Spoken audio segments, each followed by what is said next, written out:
Charlie Carr. Charles Carbitt Carr, December 27, 1875 – November 25, 1932, was an American baseball first baseman and manager.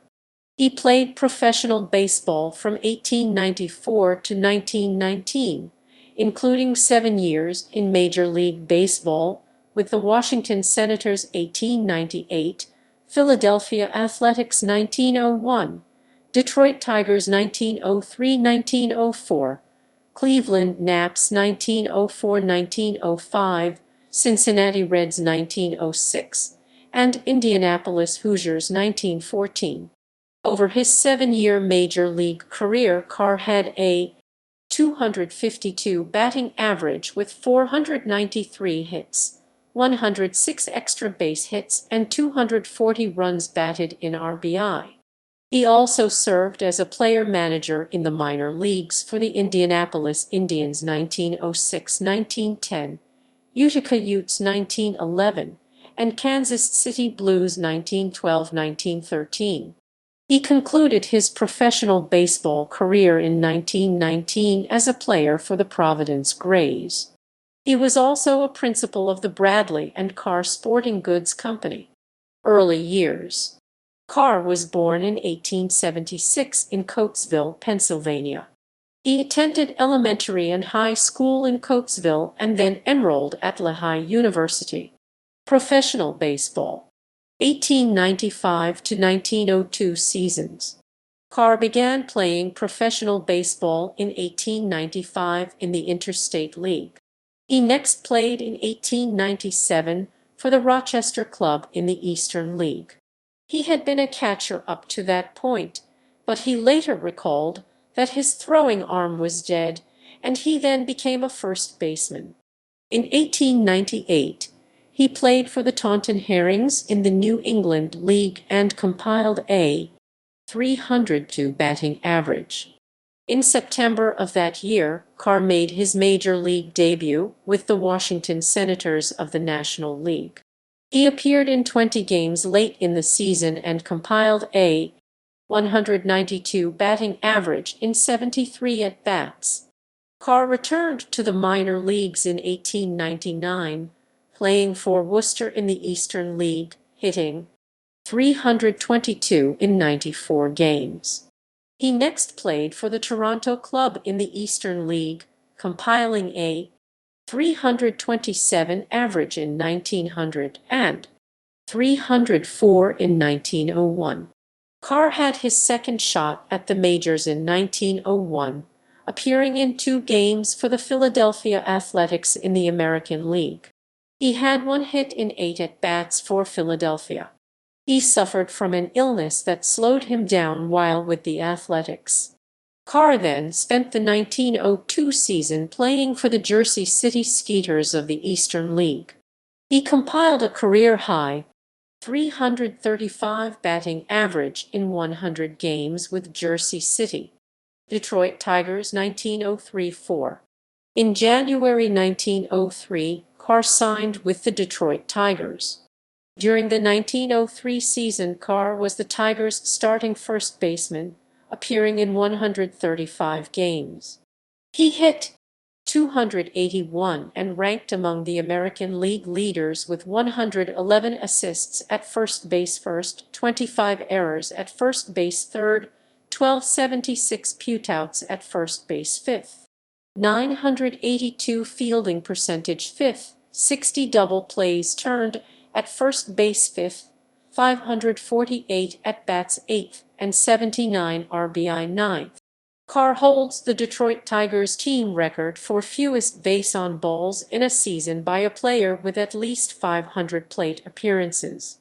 In 1903, he walked only 10 times in 573 plate appearances, a rate of 1 walk in every 57 at-bats. Carr returned to the Tigers as the starting first baseman in 1904.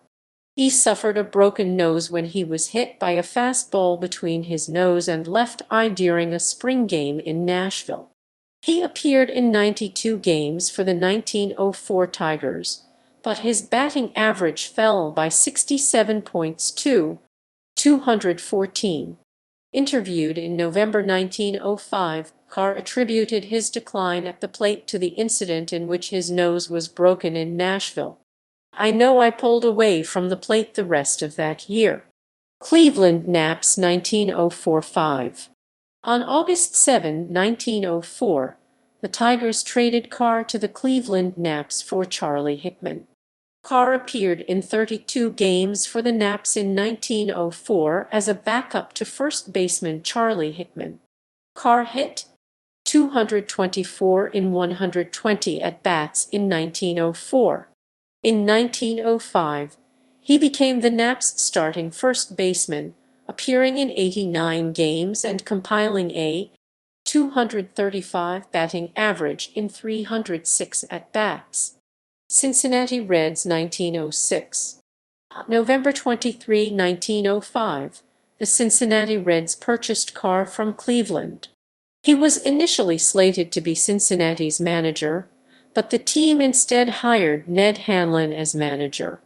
At the time of Hanlon's hiring, Carr said, "While I feel sure that I could have made good as manager in Cincinnati, I think that Herman has secured a splendid man in Hanlon." He appeared in only 22 games and hit .191.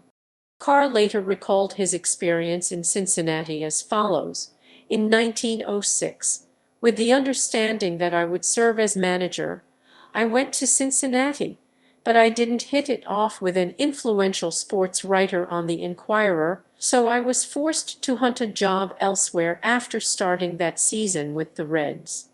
Indianapolis Indians 1906-10. Carr served as a player-manager for the Indianapolis Indians of the American Association from 1906 to 1910. His 1908 Indianapolis team won the American Association pennant with a 92-61 record. Carr hit .301 in 522 at-bats in 1908.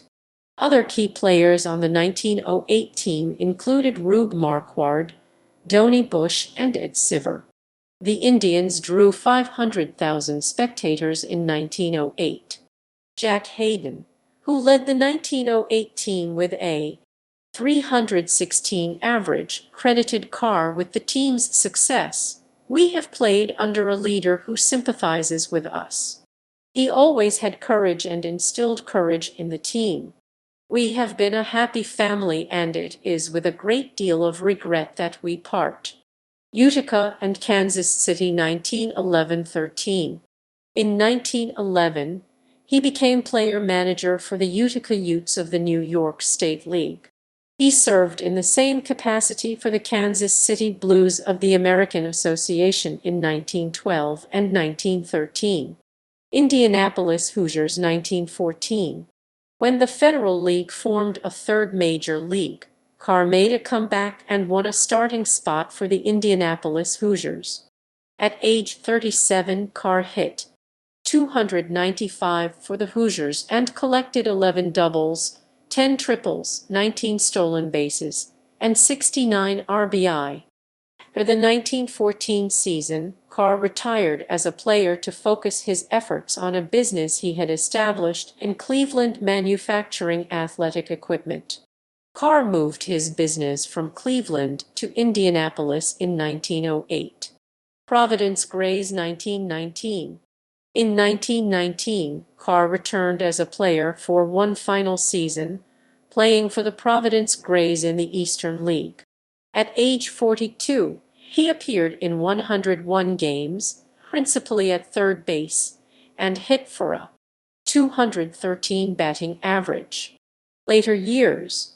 After his playing career ended, Carr operated a successful sporting goods manufacturing business, Bradley Carr, which supplied baseballs to several minor leagues.